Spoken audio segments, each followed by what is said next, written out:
Yes sir. चलो next जो term हम लोग डिफाइन करने जा रहे हैं ना, वो डिफाइन करने जा रहे हैं फोर्स। अब देखो, जब भी हम फोर्स की बात करते हैं तो फोर्स को जनरली हम क्या डिफाइन करते हैं? फोर्स को हम जनरली डिफाइन करते हैं इट इज अ पुश और पुल।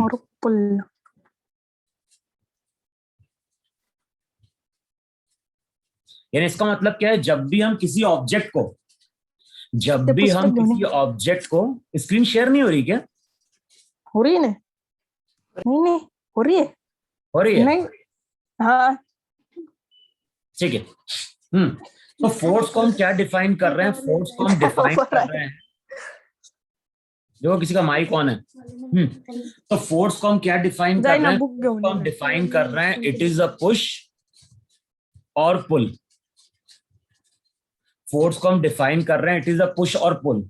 या फिर हम क्या बोल रहे हैं? जब भी हम किसी ऑब्जेक्ट को या तो धक्का दे रहे हैं या फिर किसी ऑब्जेक्ट को हम क्या कर रहे हैं? खींच रहे हैं, तो वहां पे हम टर्म यूज करते हैं फोर्स। तो फोर्स का मतलब है किसी बॉडी को पुश करना या फिर इसको क्या करना है? पुल करना। अच्छा, फोर्स के कारण होता क्या है? तो as a result of force, अब बताओ किसी चीज को अगर हम धक्का दे रहे हैं या फिर खींच रहे हैं तो उसको हम फोर्स बोलेंगे।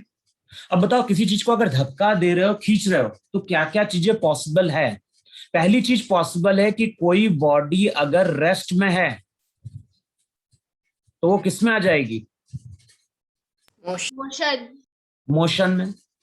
तो पहले हम ये बोल सकते हैं कि अगर कोई बॉडी रेस्ट में है तो वो मोशन में आ सकती है। अच्छा, कोई बॉडी रेस्ट से मोशन में आ रही तो उसका उल्टा भी होता है कि नहीं होता है? अगर कोई बॉडी पहले से ही मोशन में है, अगर कोई बॉडी पहले से ही मोशन में है और उसके ऑपोजिट हमने धक्का दिया तो बॉडी रुक सकती नहीं रुक सकती? रुक सकती टू रेस्ट। तो बॉडी अगर रेस्ट में है तो मोशन में आ जाएगी, और बॉडी अगर मोशन में है तो वो क्या होगी? रेस्ट में आ जाएगी। यस। तो हम ऐसा नहीं बोल सकते हैं कि रेस्ट और मोशन का मतलब है कि यहां पे हो सकता है चेंज इन स्टेट।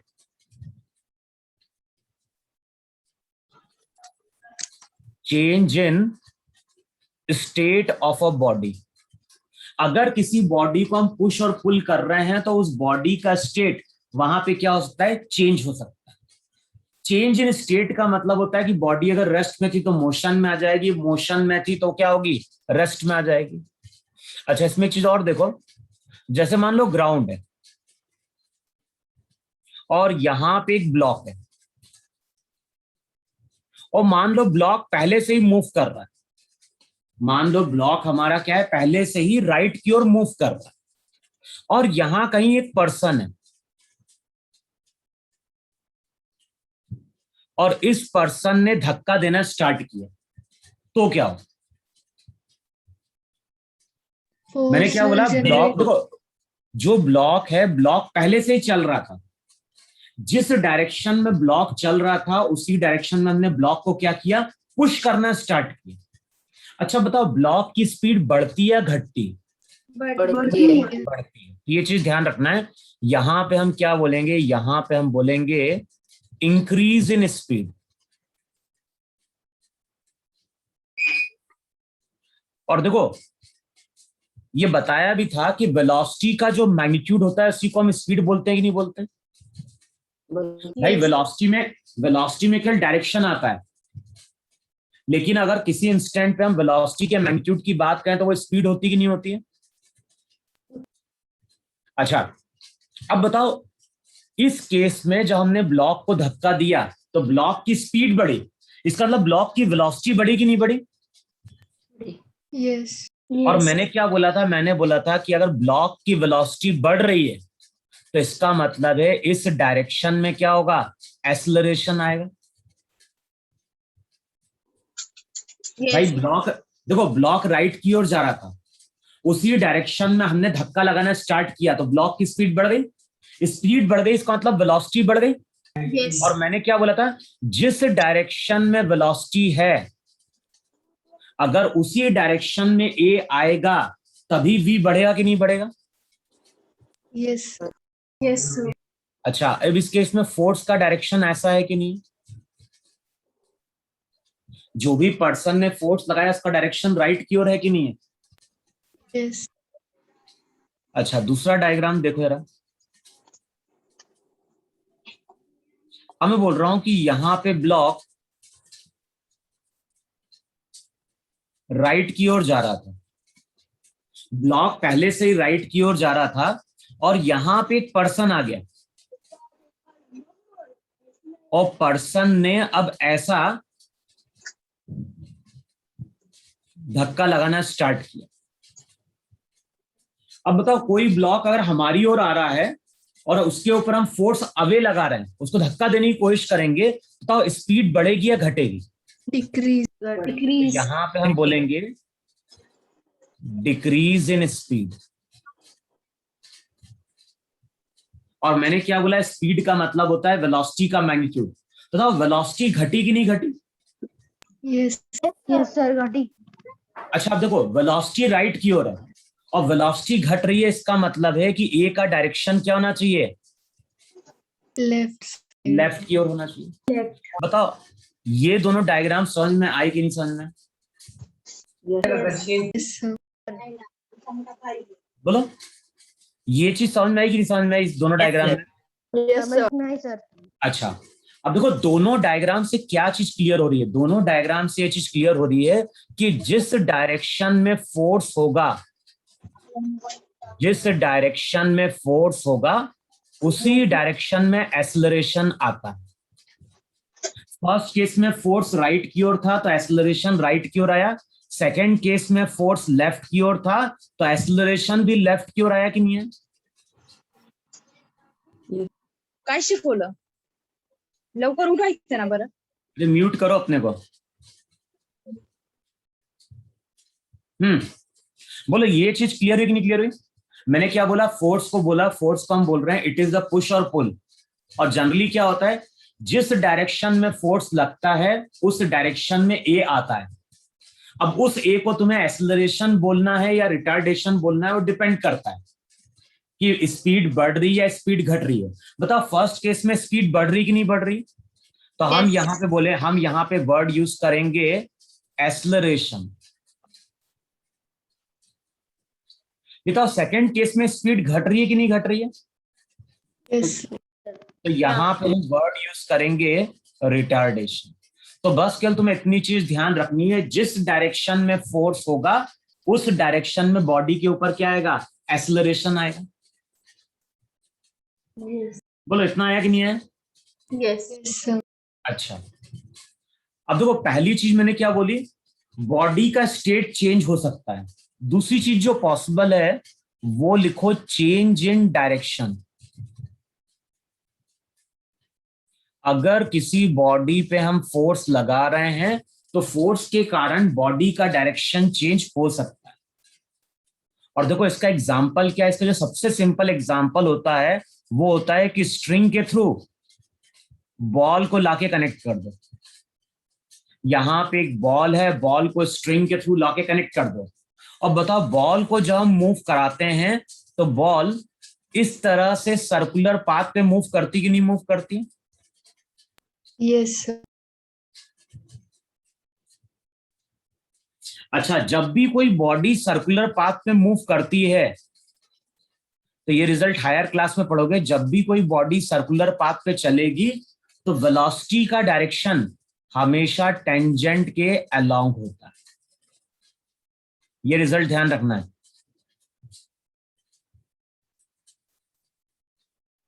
जब भी कोई बॉडी सर्कुलर पाथ पे चलेगी तो वेलोसिटी का डायरेक्शन टेंजेंट के अलोंग होगा.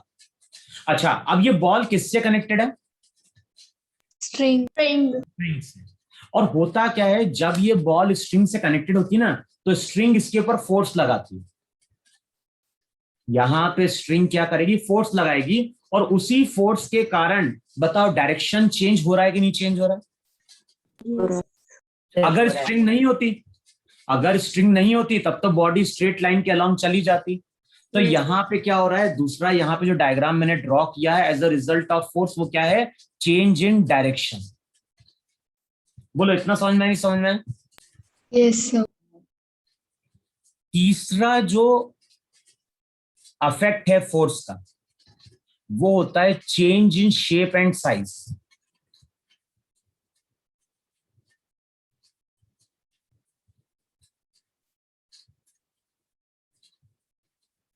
कई बार ऐसा होता है कि नहीं होता है, किसी बॉडी पे हम फोर्स लगाते हैं तो उसका शेप और साइज क्या होता है, चेंज हो जाता है। जैसे मान लो यहां पे तुमने एक रबर की बॉल ली, अब जो भी रबर की बॉल है अभी कैसी है, स्फेरिकल है कि नहीं है? Yes, और sir. कुछ टाइम बाद जब इसको हम क्या करते हैं, दोनों साइड से पुश करते हैं, तो कई बार बॉल ऐसे डिफॉर्म हो जाती कि नहीं हो जाती? तो बॉडी ने अपना शेप चेंज किया कि नहीं चेंज किया? Yes, sir. अच्छा, एक एग्जांपल और लेता हूं। जैसे मान लो एक स्प्रिंग है, स्प्रिंग देखी कि नहीं देखी तुम लोगों ने? देखिए सर। Yes. जो पेन रहता है, पेन में भी स्प्रिंग रहती कि नहीं रहती है? Yes. यस यस कुछ सर। पेन होते हैं जिसमें स्प्रिंग होती है। अब बताओ, वो जो स्प्रिंग है, उस स्प्रिंग को अगर तुम खींचोगे, पुल करोगे, बताओ उसका साइज चेंज होता है कि नहीं चेंज होता? Yes, sir. Yes, sir. Sir होता है सर। फोर्स को हम क्या बोल रहे हैं? फोर्स को हम बोल रहे हैं इट इज अ पुश और पुल। अच्छा, जब हम फोर्स को बोलते हैं इट इज अ पुश और पुल, तो हम क्या बोलते हैं? As a result of force. As a result of force तीन चीजें हो सकती हैं बॉडी में। एक तो हो सकता है change in state, change in direction, तीसरा हो गया change in shape and size. बताओ इतनी चीज क्लियर हुई कि नहीं क्लियर हुई? Yes sir yes sir. Yes, sir. जो सबसे इंपॉर्टेंट चीज तुम्हें ध्यान रखनी है वो ये डायग्राम ध्यान रखना। डायग्राम क्या है? जिस डायरेक्शन में फोर्स, उस डायरेक्शन में ए आएगा। और आगे हम बात करेंगे, ये न्यूटन का सेकंड लॉ होता है। रब करो इतना में। Yes, sir. Yes, sir. अब नेक्स्ट लिखो वहां पे टाइप्स ऑफ फोर्सेस। तुमने पढ़ा था? तो नेक्स्ट लिखो वहां पे टाइप्स ऑफ फोर्सेस। अच्छा, जो भी फोर्सेस हैं उनको ब्रॉडली हम क्या कर रहे हैं, दो तरह से क्लासिफाई कर रहे हैं। जो भी फोर्स है, फोर्स को मेनली हम दो तरह से क्लासिफाई कर रहे हैं। अच्छा बताओ, दोनों क्लासिफिकेशन क्या है ये बताओ तुम मुझे। Contact force and non-contact force. जो टाइप्स ऑफ फोर्सेस है ना, उनको हम दो पार्ट में डिवाइड कर रहे हैं। एक को हम बोलते हैं कांटेक्ट फोर्स। कांटेक्ट फोर्स का मतलब होता है वो फोर्स जो कांटेक्ट में आने के कारण डेवलप होते हैं। और सेकंड जो क्लासिफिकेशन होता है वो था वहां पे नॉन कांटेक्ट फोर्स।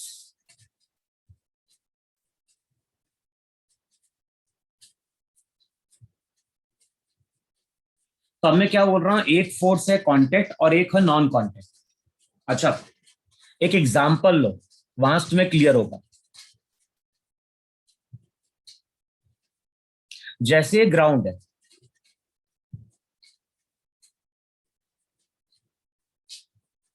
या फिर ऐसा समझो, यहां पे लो सीलिंग, और सीलिंग के ऊपर हमने क्या किया, एक स्ट्रिंग को लाके हैंग कर दिया। सीलिंग है, सीलिंग से हमने एक स्ट्रिंग को लाके क्या कर दिया, हैंग कर दिया। अच्छा, अब यहां पे हमने स्ट्रिंग के दूसरे एंड पे एक ब्लॉक को लाके कनेक्ट कर दिया। अच्छा बताओ, अगर स्ट्रिंग का एक एंड सीलिंग से कनेक्टेड है, दूसरा एंड ब्लॉक से कनेक्टेड है, तो कई बार ऐसा होता है कि नहीं होता है कि जो ब्लॉक रहता है वो रेस्ट में रहता है। Yes, sir. अभी M मैग्नीट्यूड है कि मास है? क्या बोल रहे हो? वो जो आपने M लिखा है ब्लॉक पे, सो वो मास है। मैग्नीट्यूड है कि मास है? मैग्नीट्यूड नहीं, मास है। तो किसी ब्लॉक की हम बात करें, इसका मास होगा, तो मास को मैंने m से डिनोट किया। तो मैं यहां पे बोल रहा हूं कि अगर स्ट्रिंग का एक एंड फिक्स्ड है सीलिंग से, और दूसरे एंड पे अगर हम ब्लॉक को लाके हैंग करते हैं तो ये ब्लॉक कई बार रेस्ट में रहता है कि नहीं रहता है? Yes. Yes, sir. लेकिन कोई जरूरी नहीं, देखो कोई जरूरी नहीं कि ब्लॉक हमेशा रेस्ट में रहेगा, ये डिपेंड करता है उस स्ट्रिंग की स्ट्रेंथ क्या है। अगर स्ट्रिंग की स्ट्रेंथ कम होती है तो कई बार देखा होगा जैसे ही ब्लॉक को लाके हैंग करते हैं स्ट्रिंग टूट जाती है। Yes. अब जैसे मान लो एक पतला सा धागा लो और उस धागे से तुम क्या करो, एक मोटी सी बुक को लाके हैंग कर दो, तो क्या होगा, धागा टूट जाता है कि नहीं टूट जाता है? Yes. जाएगा। अच्छा, अब बताओ ये जो ब्लॉक है ये ब्लॉक रेस्ट में है कि नहीं? Yes. Yes. अब ये बताओ ब्लॉक की टेंडेंसी कहां जाने की है? अगर ये स्ट्रिंग नहीं होती तो बताओ ब्लॉक कहां जाने की कोशिश करता? ब्लॉक नीचे आने की कोशिश करता कि नहीं Yes. करता? Yes, sir. Yes, sir. क्यों नीचे आने की कोशिश करता? क्योंकि अर्थ उसको नीचे की ओर खींच रही है। लेकिन बताओ Gravity. अब बताओ ये जो ब्लॉक है ये ब्लॉक नीचे की ओर जा पा रहा है क्या? No, sir. नहीं जा पा रहा। No. और ये ब्लॉक अगर नीचे की ओर नहीं जा रहा है इसका मतलब है कि इस ब्लॉक के ऊपर इस डायरेक्शन में कोई फोर्स लग रहा है। Yes. अच्छा, ये फोर्स किसके कारण डेवलप हुआ? तो तुम बोलोगे ये फोर्स डेवलप हुआ due to spring, due to string. देखो है कि नहीं है? अगर ये ब्लॉक हमारा रेस्ट में है इसका मतलब है कि इस ब्लॉक के ऊपर स्ट्रिंग ने फोर्स अप्लाई किया। बताओ यहां पे स्ट्रिंग ब्लॉक के कांटेक्ट में है कि नहीं? Yes, sir. अच्छा, उससे पहले स्ट्रिंग कोई फोर्स अप्लाई कर रही थी क्या ब्लॉक के ऊपर? नहीं। जब ये ब्लॉक स्ट्रिंग के कांटेक्ट में आया तो स्ट्रिंग ने वहां पे फोर्स अप्लाई किया और आगे देखोगे इस फोर्स को हम नाम देते हैं और इस फोर्स को हम नाम देते हैं टेंशन। और ये जो फोर्स है ये एग्जाम्पल है किसका? कांटेक्ट फोर्स का। बताओ इतनी चीज समझ में आई कि नहीं समझ में आई?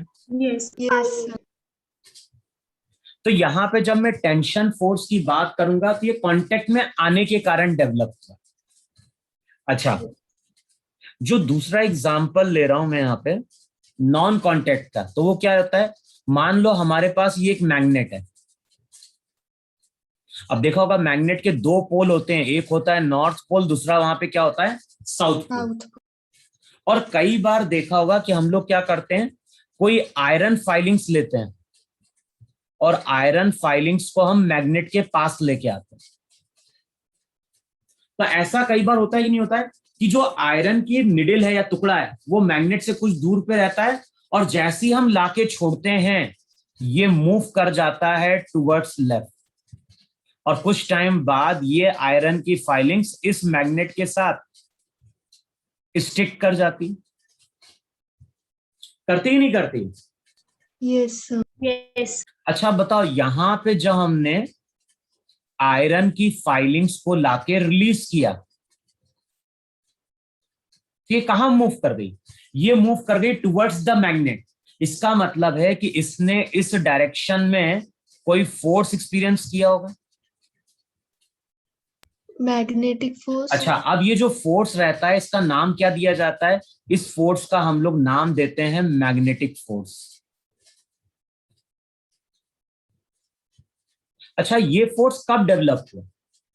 ये फोर्स डेवलप हुआ जब मैग्नेट और आयरन का पीस कांटेक्ट में नहीं था। यहां पे फोर्स कब डेवलप हुआ? यहां पे फोर्स डेवलप हुआ जब दोनों कांटेक्ट में आए। लेकिन यहां पे फोर्स कब डेवलप हो रहा है? जब दोनों बॉडी कांटेक्ट में नहीं है। तो जब हम बात करते हैं वहां पे मैग्नेटिक फोर्स की तो वो हमारा वहां पे क्या है? Non contact force. बताओ इतना समझ में आया कि नहीं समझ में आया? Yes, sir. Gravitation gravitation non contact force है कि कांटेक्ट फोर्स है? कौन सा? Gravitation non contact. बताओ तुम मून के कांटेक्ट में हो क्या? No. नहीं, लेकिन मून तुम्हारे ऊपर ग्रेविटेशनल फोर्स लगा रहा है कि नहीं? बताओ ये पेन है, ये पेन को अगर हम छोड़ दें तो पेन के ऊपर अर्थ फोर्स लगा रही है, लेकिन ये पेन अर्थ के कांटेक्ट में है क्या? No, sir. कांटेक्ट में आने के कारण जो फोर्स डेवलप होता है इसको हम कांटेक्ट फोर्स बोलते हैं, और जो बगैर कांटेक्ट में आए फोर्स लगता है उसको हम नॉन कांटेक्ट फोर्स बोलते हैं। डायग्राम रब करूं मैं इतना? Yes sir. अब इसके कुछ एग्जाम्पल लिखो जरा, जो हम डिस्कस करेंगे आगे।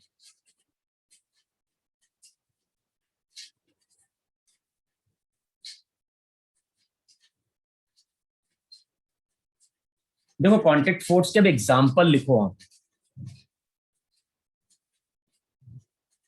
पहला जो एग्जाम्पल होता है वो होता है टेंशन। दूसरा लिखो वहां पे normal. Tension force, normal force. तीसरा लिखो वहां पे फ्रिक्शन। फिर चौथा लिखो जिनको हम पढ़ेंगे। मैं केवल उन फोर्स की बात कर रहा हूं, ऐसे तो बहुत सारे फोर्स होते हैं जो कांटेक्ट फोर्स हैं, लेकिन मेनली जो हम पढ़ते हैं सिलेबस में वो होता है टेंशन, नॉर्मल, फ्रिक्शन, और लास्ट हमारा कौन सा है? Spring force. क्लियर ना? Yes, sir. और यहां पे जो एग्जाम्पल हम लेते हैं नॉन कांटेक्ट फोर्स का वो क्या हो गया? एक तो हो गया ग्रेविटेशनल फोर्स,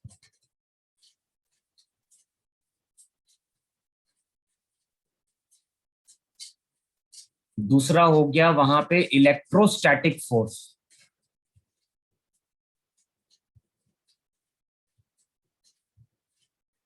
तीसरा जो एग्जाम्पल लेते हैं वो वहां पे लेते हैं मैग्नेटिक फोर्स, जो अभी अपन ने लिया।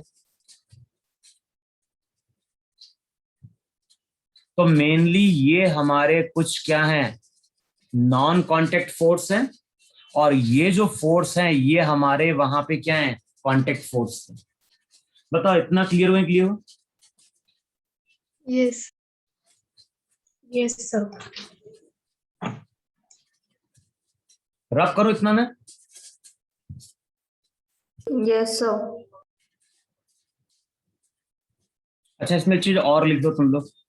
यहां पे हम बात किसकी कर रहे हैं? यहां पे हम फोर्स की बात कर रहे हैं, नहीं बात कर रहे हैं? यस।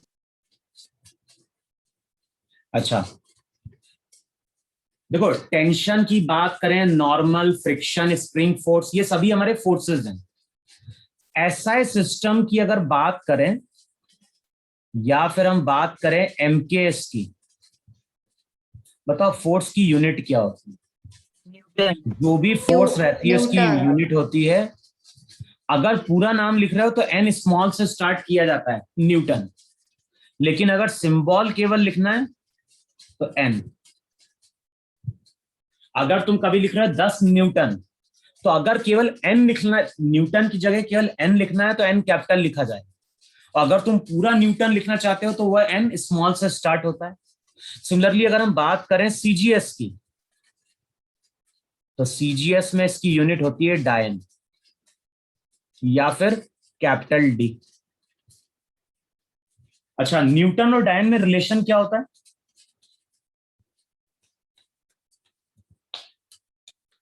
सर न्यूटन ऐसा यूनिट है और डाइन सीरीज। वो तो मैंने बोल दिया। मैंने बोला न्यूटन और डायन में रिलेशन क्या है? सर डायन स्मॉलर यूनिट है न्यूटन से। अरे स्मॉलर तो है, लेकिन कितना है तो ये ध्यान रखना है।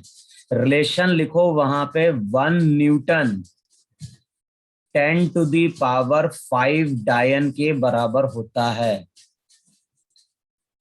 अगर मैंने कभी तुमसे बोला न्यूमेरिकल में कि फोर्स लग रहा है 5 न्यूटन, और अगर डायन में कैलकुलेट करना है तो हम सीधे 10 टू दी पावर 5 मल्टीप्लाई कर देंगे, तो हमारा जो फोर्स रहेगा वो हो जाएगा 5 इंटू 10 टू दी पावर 5 डायन। अच्छा, डायमेंशनल फॉर्मूला याद है कि नहीं याद है फोर्स का? फोर्स का डायमेंशनल फॉर्मूला क्या था? M L T minus 2। देखो ये था कि नहीं था वहां पे? Yes. चलो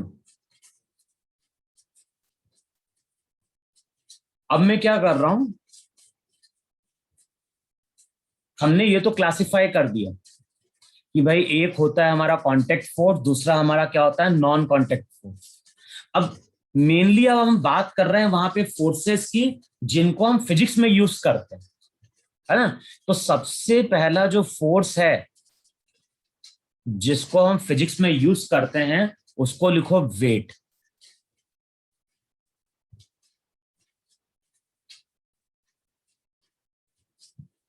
अच्छा, वेट को किससे डिनोट किया जाता है? वेट को डिनोट किया जाता है बुक में W। अच्छा, वेट भी एक फोर्स है कि नहीं है? यस। तो इसकी यूनिट क्या होनी चाहिए? न्यूटन। इसकी यूनिट होनी चाहिए न्यूटन। ध्यान, केजी नहीं होता है, केजी में मास होता है। अगर ग्राम दिया है तो मास है, लेकिन जब न्यूटन और डायन बोलेगा तो वो हमारा क्या होगा? वेट होगा। तो वेट हमेशा मेजर किया जाएगा न्यूटन में या फिर डायन। अच्छा, वेट की डेफिनेशन लिखो। वेट को हम क्या डिफाइन कर रहे हैं? तो वेट को हम डिफाइन करते हैं, it is the gravitational pull of earth.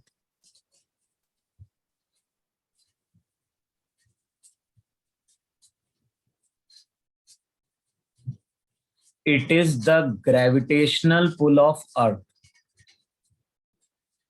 Earth ने किसी बॉडी के ऊपर जो ग्रेविटेशनल पुल अप्लाई किया है वही बॉडी का वहां पे वेट होता है। अच्छा बताओ, ये ग्रेविटेशनल फोर्स है कि नहीं? सर हाँ बोलो। सर पर ऐसा जरूरी नहीं है ना कि अर्थ नहीं ग्रेविटेशनल फोर्स लगाना चाहिए।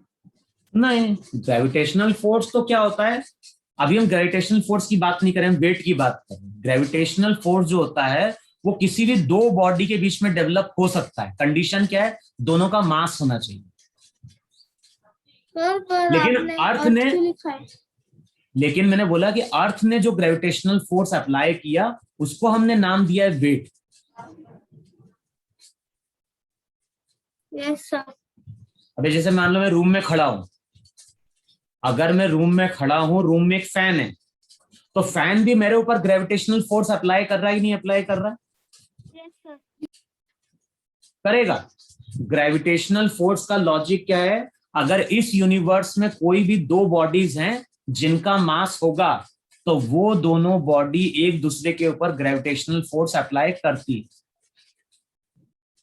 लेकिन अर्थ जो फोर्स अप्लाई करता है ग्रेविटेशनल फोर्स, उसको हमने पर्टिकुलर नाम दिया और उसको हम बोलते हैं वेट।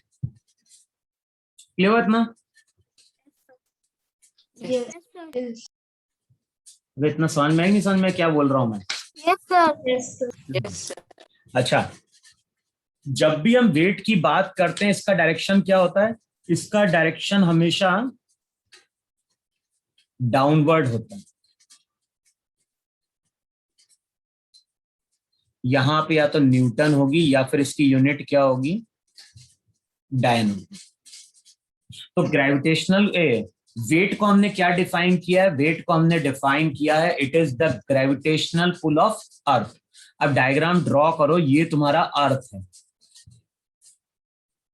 और अर्थ के ऊपर यहां कहीं एक ऑब्जेक्ट,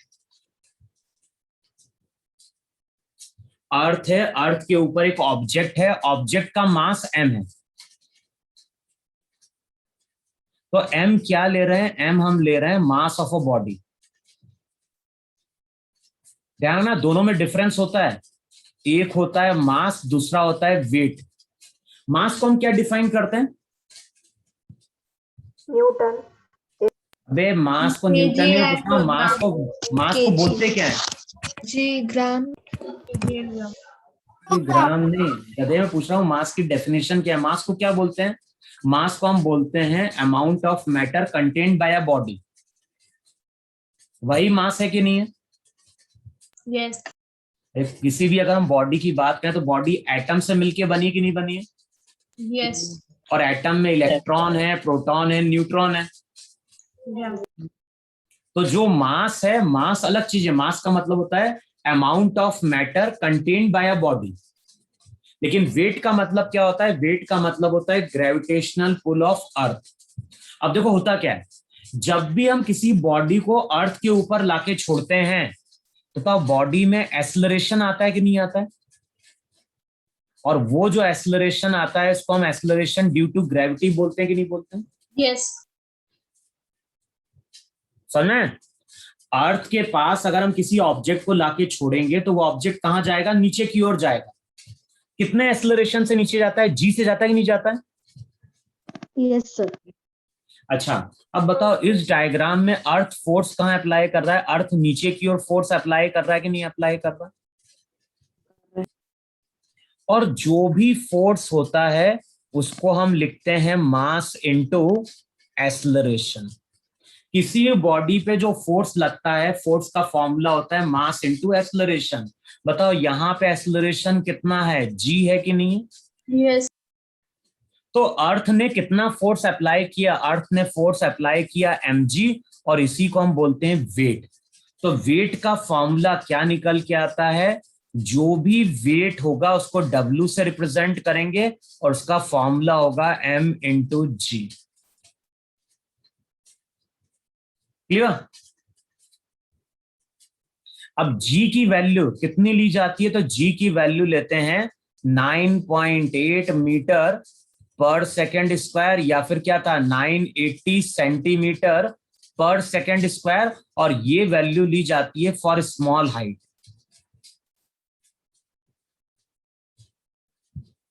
अगर ऑब्जेक्ट ज्यादा हाइट पे होगा तो जी की वैल्यू क्या होती है? चेंज हो जाती है। जी जनरली हाइट के साथ डिक्रीज करता है। लेकिन अर्थ के पास अगर कोई बॉडी होगी, उसको हम छोड़ेंगे तो उसके ऊपर जो फोर्स लगता है m इंटू जी, उसी को हम वहां पे क्या बोलते हैं? वेट बोलते हैं। बोलो अब ये इतना समझ में आएगी? समझ में? यस। तो किसी Yes, sir. बॉडी का जो वेट रहता है वो हमेशा नीचे की ओर एक्ट करता है, और उसका फॉर्मूला क्या है? वेट का फॉर्मूला है m इंटू जी। बोलो इतना समझ में? समझ में? Yes, sir. अच्छा, मान लो अगर तुमसे बोलता है कि एक पर्सन है, एक पर्सन है, और हम बोल रहे हैं इस पर्सन का मास 20 kg है। हमारे पास एक पर्सन है, पर्सन का मास 20 kg है। अब मैं अगर तुमसे पूछता हूं कि what is the weight of this man, तो तुम बोलोगे इस पर्सन का वेट क्या होगा? 20 इंटू जी। जी की वैल्यू कितनी? 9.8। अब बताओ 20 इंटू 9.8 कितना दे देगा?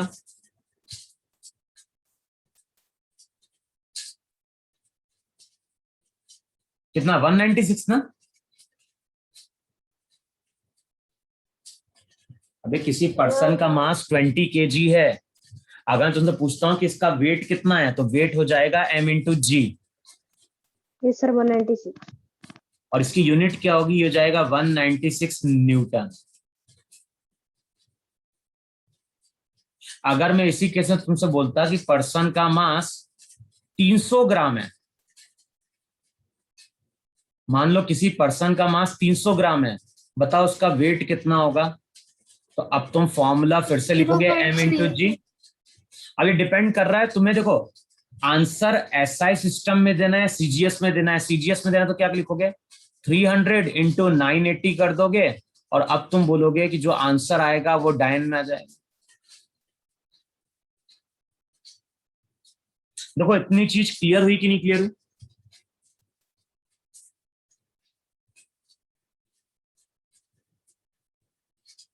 अबे तुम लोग तो पूछ रहा हूं, ये चीज क्लियर हुई कि नहीं क्लियर हुई?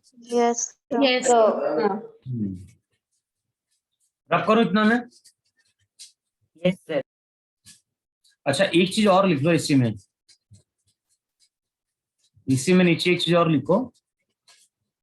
मान लो अर्थ है, और अर्थ के ऊपर से हम क्या कर रहे हैं? एक ऑब्जेक्ट को रिलीज कर रहे हैं, और हमें मालूम है अर्थ के ऊपर से जब भी हम ऑब्जेक्ट को रिलीज करेंगे तो अर्थ इसके ऊपर फोर्स अप्लाई करेगा, और उसी फोर्स को हम वेट बोलते हैं कि नहीं बोलते हैं? यस। अब जिस बॉडी की हम बात कर रहे हैं ना, बॉडी का मास हमने 1 kg लिया। अच्छा अगर तुम कोई 1 kg बॉडी को रिलीज करोगे तो उस पर फोर्स कितना आएगा? उस पे फोर्स बताओ m इंटू जी, यानी क्या होगा? 1 इंटू 9.8 आएगा कि नहीं आएगा? यस। तो एक टर्म यूज की जाती है 1 kgf। और वो लिखा जाता है 9.8 न्यूटन के बराबर।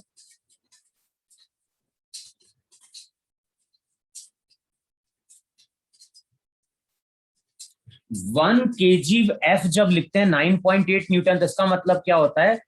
1 केजी मास पे लगने वाला फोर्स। अगर कभी लिखा है बुक में 1 केजी एफ, तो इसका मतलब है वहां पे फोर्स ऑन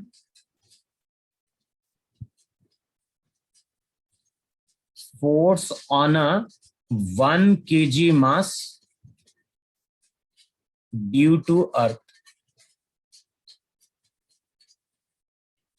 अर्थ के कारण 1 केजी मास पे जो फोर्स लगता है उसी को हम 1 केजी एफ बोलते हैं। और 1 केजी एफ बताओ 9.8 न्यूटन के बराबर होगा कि नहीं होगा?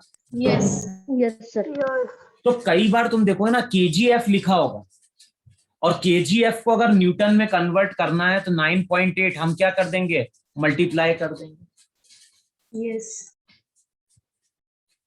सबको क्लियर हुआ इतना? Yes sir. Yes sir. ठीक है, रब करूं मैं इतना?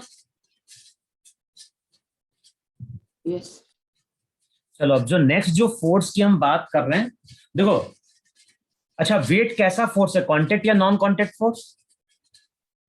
Non Non-contact contact force. है ना। अब सेकंड जिस फोर्स की हम बात कर रहे हैं जो मैकेनिक्स में यूज होता है वो होता है टेंशन।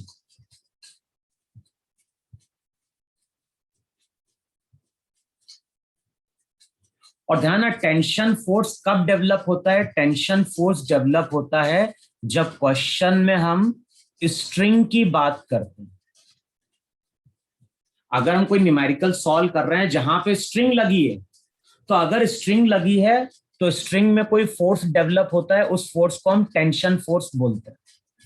तो टेंशन फोर्स कब डेवलप होता है? टेंशन फोर्स डेवलप होता है जब क्वेश्चन में हम स्ट्रिंग की बात करते हैं और वो स्ट्रिंग मेरी टाइट होनी चाहिए।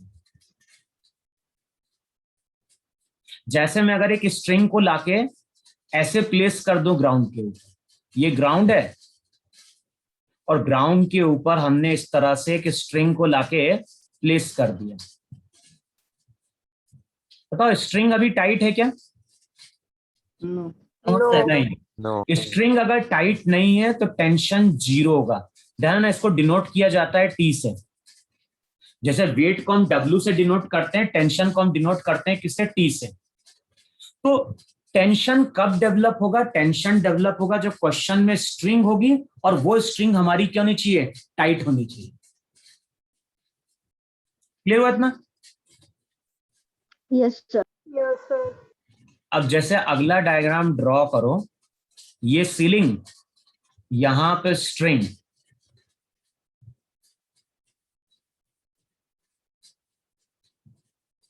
और यहां पे अब हमने ब्लॉक को लाके हैंग कर दिया। एम, ध्यान रखना, एम वहां पे ब्लॉक का मास है। अब बताओ इस तरह से स्ट्रिंग के थ्रू अगर ब्लॉक को कनेक्ट करोगे तो अब ये स्ट्रिंग टाइट हो जाएगी या नहीं हो जाएगी? Yes sir. Yes sir. अच्छा, अब ये स्ट्रिंग अगर टाइट हुई है तो यहां पे क्या डेवलप होगा? यहां पे डेवलप होगा टेंशन। यहां पे टेंशन 0 था, लेकिन यहां पे टेंशन डेवलप होगा। क्लियर है इतना? यस। अच्छा, ये कौन सा फोर्स है? कांटेक्ट फोर्स है या नॉन कांटेक्ट फोर्स है? तो हम बोलेंगे force. ये कांटेक्ट फोर्स है। अच्छा, अब इसकी डेफिनेशन लिखो जरा। टेंशन की डेफिनेशन लिखो वहां पे। It is a force which always pulls the object towards itself. It is a force which pulls the object towards itself. मतलब समझ में? टेंशन एक ऐसा फोर्स होता है जो हमेशा ऑब्जेक्ट को खींचता है। किसकी ओर खींचता है? अपनी ओर खींचता है। या फिर कई बार ऐसा भी बोला जाता है टेंशन को, it is a force which always acts away from the body. It is a force which always acts away from the body. तो टेंशन एक ऐसा फोर्स है जो हमेशा एक्ट करता है अवे फ्रॉम द बॉडी. लिखा है इतना? Yes sir. Yes, sir.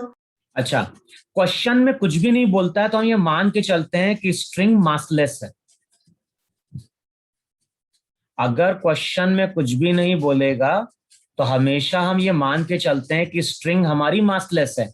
Massless का मतलब है स्ट्रिंग का मास बहुत स्मॉल है जिसको हम नेग्लेक्ट कर सकते हैं. अच्छा, टेंशन का डायरेक्शन क्या होगा ध्यान रखना. यहां पे टेंशन आएगा अवे फ्रॉम द बॉडी, यहां पे टेंशन आएगा away from the ceiling. Tension एक ऐसा फोर्स है जो ऑब्जेक्ट को अपनी ओर खींचता है. तो यहां पे स्ट्रिंग सीलिंग को खींचेगी अपनी ओर, यहां पे स्ट्रिंग ब्लॉक को खींच रहा होगा अपनी ओर. बताओ ये चीज क्लियर हुई कि नहीं क्लियर हुई? Yes. अच्छा, मैं एक और डायग्राम ड्रॉ करता हूं. बताओ, डायग्राम तो कई बार ऐसा भी हो सकता नहीं हो सकता है कि यहां पे एक स्ट्रिंग, यहां पे एक ब्लॉक, फिर यहां पे एक स्ट्रिंग और फिर यहां पे एक ब्लॉक. यहां पे M1 मास, यहां पे M2 मास.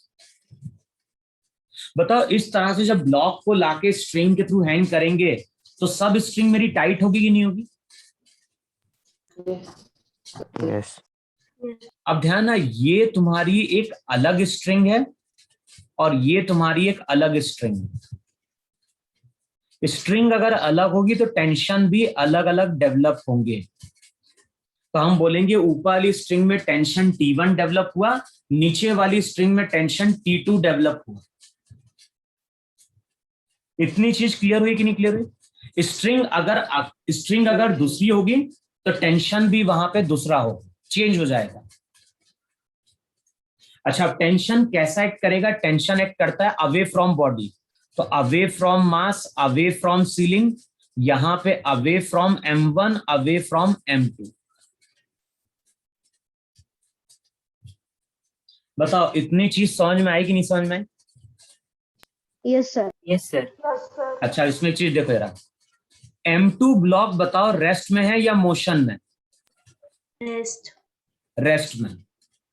अब बताओ, M2 ब्लॉक के ऊपर अर्थ फोर्स अप्लाई कर रहा है कि नहीं अप्लाई कर रहा है? Yes, और sir. अर्थ ने जो फोर्स अप्लाई किया बताओ वेट है कि नहीं? Yes sir. अर्थ ने ब्लॉक M2 ब्लॉक के ऊपर फोर्स अप्लाई किया, वो वेट है M2 इंटू जी. अच्छा, स्ट्रिंग क्या कर रही है बताओ? स्ट्रिंग इसके ऊपर की ओर फोर्स अप्लाई कर रही है कि नहीं अप्लाई कर रही है? और इसको हमने क्या बोला है? टेंशन T2 बोला. तो ये जो M2 ब्लॉक है इसके ऊपर दो फोर्स लग रहे हैं. स्ट्रिंग इसको ऊपर की ओर खींच रही है, अर्थ इसको नीचे की ओर खींच रहा है, और ये दोनों फोर्स अगर बैलेंस हो गए तो ये बॉडी रेस्ट में रहेगी. Yes. Yes. फिर देखो, एक डायग्राम और ड्रॉ करो.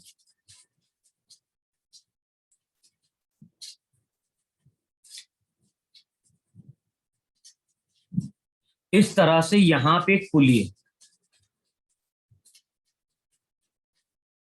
और पुली से हम पास कर रहे हैं यहां पे स्ट्रिंग. यहां पे एक ब्लॉक को लाके हैंग कर दिया.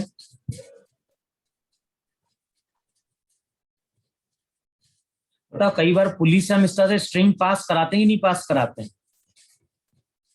Yes, sir. अब बताओ, ये एक सिंगल स्ट्रिंग है या दो स्ट्रिंग है? Self string. एक ही स्ट्रिंग है ना जो M1 M2 कनेक्ट कर रही है. Yes. अबे M1 M2 के बीच में और कोई स्ट्रिंग है क्या? नहीं, एक ही स्ट्रिंग है कि नहीं है? एक ही string. है ना. स्ट्रिंग अगर एक ही रहेगी तो टेंशन पूरी स्ट्रिंग में सेम रहेगा।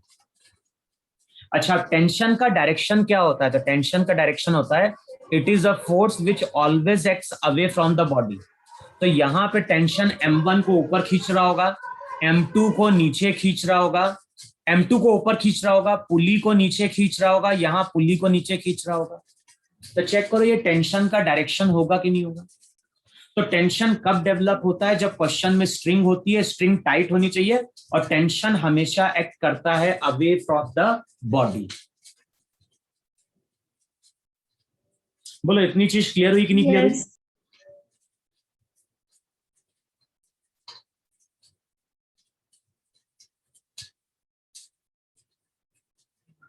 अबे क्लियर हुआ कि नहीं क्लियर हुआ? Yes, sir. Yes, sir. अच्छा, एक एग्जांपल देखो जरा। जैसे यहां पे एक ब्लॉक है, ब्लॉक कनेक्टेड है विद अ स्ट्रिंग, और यहां पे एक पर्सन है, पर्सन ने स्ट्रिंग को होल्ड करके रखा है। बताओ स्ट्रिंग टाइट है कि नहीं? Yes. Yes, sir. बताओ ये टेंशन का डायरेक्शन होगा कि नहीं होगा? Away from hand, away from block. अच्छा, कुछ टाइम बाद ब्लॉक को हम नीचे की ओर ला रहे हैं। ब्लॉक को जब हम नीचे की ओर लाएंगे तो एक टाइम ऐसा आएगा कि नहीं आएगा जब ये ब्लॉक कांटेक्ट में आ जाएगा। और बताओ जैसे ये ब्लॉक कांटेक्ट में आएगा, स्ट्रिंग इस तरह से स्लैक कर जाएगी नहीं कर जाएगी?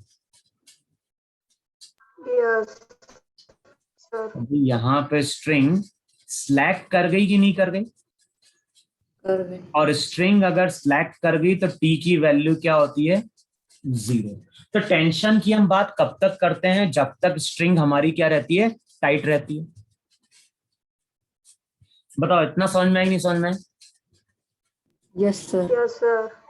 चलो रब करो मैं से। Yes. No, sir.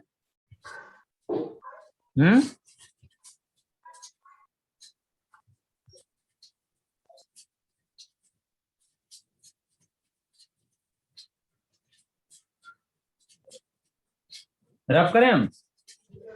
Yes. Yes, sir. अच्छा, तो टेंशन कब बढ़ेगा किसी स्ट्रिंग में? जब वो टाइट होगा। उसको जितना ज्यादा हम खींचेंगे, भाई किसी स्ट्रिंग को हम जितना ज्यादा टाइट करने की कोशिश करेंगे, टेंशन उतना बढ़ेगा कि नहीं बढ़ेगा? Yes. बड़े। ये चीज ध्यान रखनी है। अब नेक्स्ट जिस फोर्स की हम बात कर रहे हैं ना, वो लिखो वहां पे नॉर्मल। नेक्स्ट जो फोर्स आता है वो आता है नॉर्मल।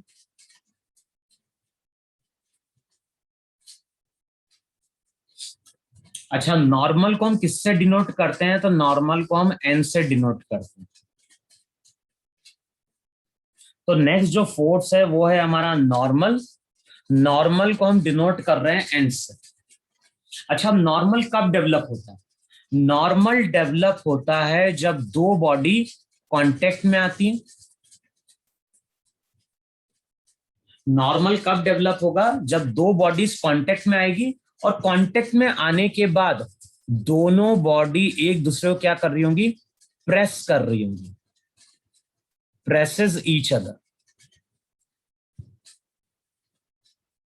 बोलो समझ में मैंने क्या बोला? मैंने बोला नॉर्मल कब डेवलप होता है? नॉर्मल डेवलप होता है जब दो बॉडीज वहां पे क्या होती हैं? कांटेक्ट में आती हैं। और कांटेक्ट में आने के बाद दोनों बॉडी एक दूसरे को प्रेस करना चाहिए। जैसे देखो ये ग्राउंड है,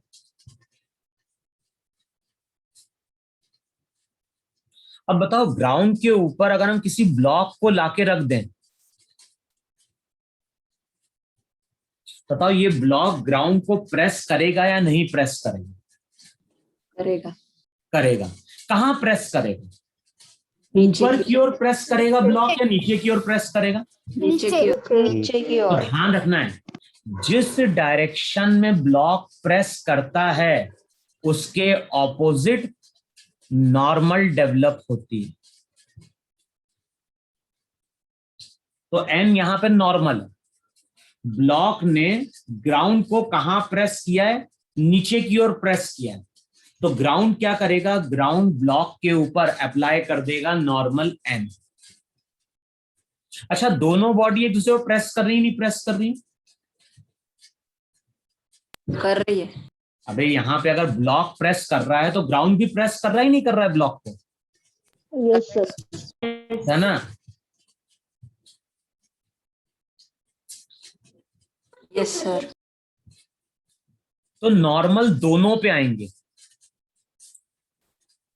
नॉर्मल ग्राउंड पे भी आएगा, नॉर्मल ब्लॉक पे भी आएगा।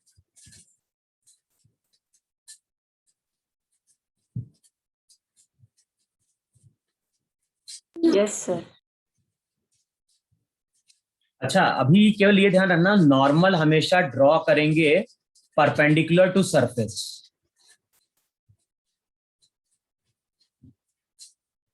अभी छोटी क्लास में केवल इतना ही बताया जाता है कि नॉर्मल हमेशा ड्रॉ करना है परपेंडिकुलर टू द सरफेस, लेकिन जब हायर क्लास में जाते हैं तो नॉर्मल को ड्रॉ करने के तरीके चेंज हो जाते हैं। अभी केवल ये ध्यान रखना है कि अगर दो बॉडी कांटेक्ट में आती है और कांटेक्ट में आने के बाद अगर बॉडी प्रेस करेगी तो वहां पे नॉर्मल डेवलप हो।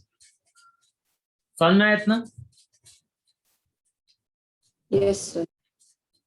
अच्छा, मैं एक डायग्राम और लेता हूं। ये हो गया ग्राउंड, ये हो गई वॉल, और यहां पे हमने एक ब्लॉक को लाके प्लेस किया। बताओ, किसी ब्लॉक को इस तरह से लाके हम प्लेस कर सकते हैं नहीं प्लेस कर सकते हैं कॉर्नर पे? कर सकते। अब ऐसे घर होता है, घर में हम अलमारी खड़ी करते हैं नहीं खड़ी करते हैं लोहे की? यस तो अलमारी कई बार अलमारी को हम धक्का देके वॉल के कांटेक्ट में लाते ही नहीं ले आते हैं यस। और फिर छोड़ देते हैं। अब बताओ, यहां पे जब मैंने ब्लॉक को इस तरह से लाके प्लेस किया, बताओ ब्लॉक किसके कांटेक्ट में दिखाई दे रहा है? वॉल और बताओ, ये ब्लॉक ग्राउंड के कांटेक्ट में दिखाई दे रहा है? Yes they sir. रहा है। Yes, sir. वॉल के कांटेक्ट में दिखाई दे रहा है? Yes. सर। अच्छा बताओ, ये जो ब्लॉक है ये ब्लॉक दोनों के कांटेक्ट में है, लेकिन मैंने क्या बोला है, नॉर्मल कब डेवलप होती है? नॉर्मल डेवलप होती है जब दोनों बॉडी कांटेक्ट में आती है और कांटेक्ट में आने के बाद प्रेस करनी चाहिए। बताओ, इस केस में ब्लॉक ग्राउंड को प्रेस कर रहा है कि नहीं प्रेस कर रहा है? नीचे Yes, की ओर sir. प्रेस कर रहा है। Yes sir. जिस डायरेक्शन में प्रेस करेगा उसके ऑपोजिट नॉर्मल आएगी कि नहीं आएगी? अरे हाँ, है ना? Yes sir. अच्छा, लेकिन बताओ, ये ब्लॉक इस वॉल को प्रेस कर रहा है क्या? नो। नो। तो ध्यान रखना है, इन दोनों के बीच की नॉर्मल अगर एन डैश है तो वो 0 होगी।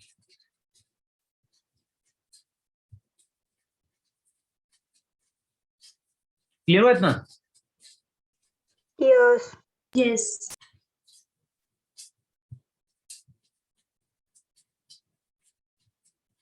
यहां पे ब्लॉक, फिर से डायग्राम देखो,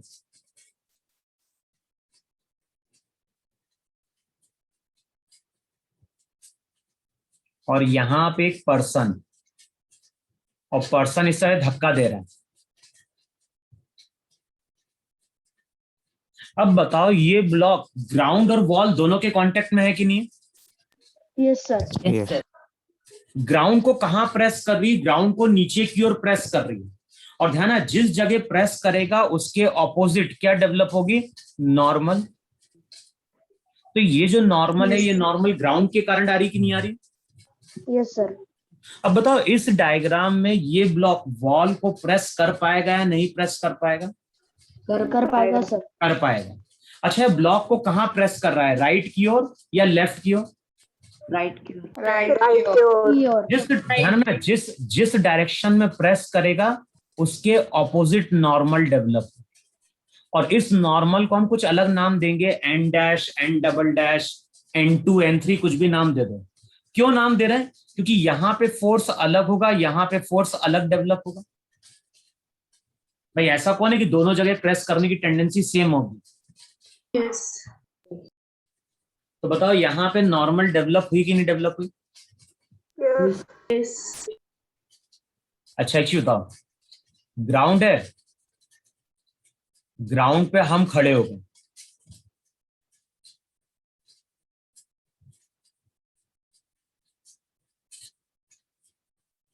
अब बताओ ग्राउंड पे जब हम खड़े होते हैं, बताओ हमारा पैर ग्राउंड को प्रेस करता है कि नहीं प्रेस करता है? यस करता है सर। बताओ दोनों पैर कहाँ प्रेस कर रहे हैं? नीचे की ओर प्रेस कर रहे हैं, नहीं प्रेस कर रहे हैं? हाँ सर। तो ध्यान रखना, इस पैर पे भी एक नॉर्मल आएगी और इस पैर पे भी एक नॉर्मल आएगी। अच्छा, दोनों नॉर्मल को हम अलग अलग क्यों शो कर रहे हैं? कि कोई जरूरी कौन होता है कि जिस फोर्स से हमारा लेफ्ट लेग प्रेस कर रहा होगा उसी फोर्स से राइट लेग प्रेस कर रहा होगा? No, sir. नहीं सर। इसलिए मैंने वहां पे ध्यान रखना N1 N2 अलग अलग लिए। बोलो इतनी चीज समझ में आई नहीं समझ में आई?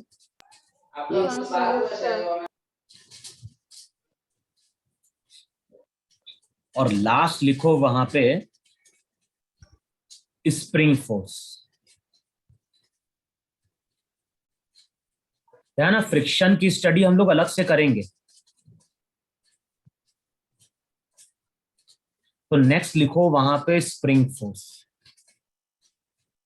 अच्छा, अब ध्यान ना, स्प्रिंग फोर्स कब डेवलप होता है? स्प्रिंग फोर्स डेवलप होता है जब क्वेश्चन में स्प्रिंग इन्वॉल्व होती है। अगर हम कोई न्यूमेरिकल सॉल्व कर रहे हैं, न्यूमेरिकल में स्प्रिंग लगी है, तो इसका मतलब है कि वहां पे फोर्स डेवलप होगा और उस फोर्स को हम नाम देते हैं स्प्रिंग फोर्स। अब जैसे देखो, मान लो ग्राउंड है या सीलिंग है और यहां पे एक स्प्रिंग लटकी हुई है। अभी स्प्रिंग को हमने कुछ खींचा नहीं है, तो ये जो स्प्रिंग है, ये स्प्रिंग अभी नेचुरल लेंथ में। तो कई बार वर्ड यूज करता है नेचुरल लेंथ। नेचुरल लेंथ का मतलब है ना तो स्प्रिंग को अभी हमने कंप्रेस किया है, ना ही स्प्रिंग को हमने अभी खींचा है। अब अगले स्टेप में हम क्या कर रहे हैं? अगले स्टेप में हम स्प्रिंग को खींच रहे हैं और खींच के स्प्रिंग को हम नीचे लेके आ रहे हैं। तो यहां पे हम स्प्रिंग को खींच रहे हैं। अच्छा, स्प्रिंग को जब खींचेंगे तो स्प्रिंग की लेंथ बढ़ गई कि नहीं बढ़ गई? बढ़ गए। बढ़ गई सर। तो ये जो एंड था स्प्रिंग का, वो एंड यहां कहीं आ गया और ये जो रहता है इसको हम बोलते हैं वाई। और ये जो वाई रहता है, ये वाई बताता है इलोंगेशन। सिमिलरली हम स्प्रिंग को कंप्रेस भी कर सकते थे, तो स्प्रिंग को या तो इलोंगेट करो या स्प्रिंग को कंप्रेस करो। जब भी हम किसी स्प्रिंग को इलोंगेट या कंप्रेस करते हैं तो स्प्रिंग में जो फोर्स डेवलप होता है उसको हम Fs से डिनोट करते हैं और उसका फॉर्मूला लिख लो वहां पे K इंटू एक्स। जो भी स्प्रिंग फोर्स होता है उसका फॉर्मूला होता है वहां पे K इंटू एक्स। और ध्यान रखना, K जो रहता है, K कांस्टेंट है।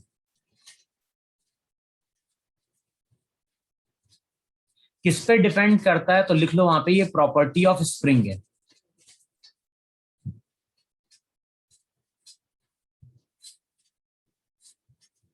अगर हम स्प्रिंग को चेंज कर रहे हैं, कट कर रहे हैं, मोड़ रहे हैं, तो K की वैल्यू क्या होगी? चेंज हो जाएगी।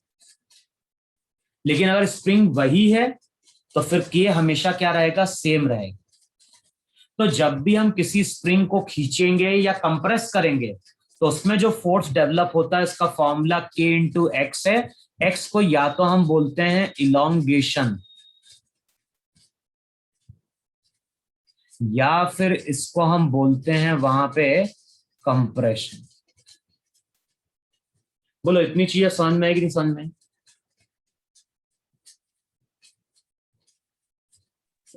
बोलो। यस। जितना समझाया थ्योरी वो सबको क्लियर हुआ कि नहीं क्लियर हुआ?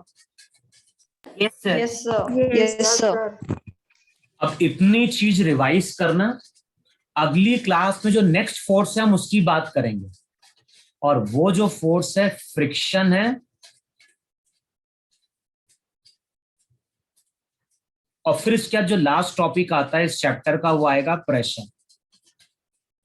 न्यूमेरिकल तो बहुत कम बनते हैं, मेन ये जो चैप्टर है तुम्हारा भी केवल थ्योरी बेस्ड है, लेकिन जब 9th-10th में जाते हैं फिर से यही चैप्टर आएगा, लेकिन फिर वहां पर न्यूमेरिकल होते हैं। अभी अगर कोई तुम्हें न्यूमेरिकल मिलेगा तो बॉडी का वेट कैलकुलेट करना होगा, है ना, या फिर देखेंगे आगे हम न्यूटन्स लॉ की कुछ बात करेंगे वहां पे, तो वहां पे हम कुछ क्वेश्चन सॉल्व करेंगे। क्लियर हुआ इतना सबको? तो अभी जितना Yes. पढ़ाया है इसको एक बार तुम लोग रिवाइज करके देखो। Yes, sir.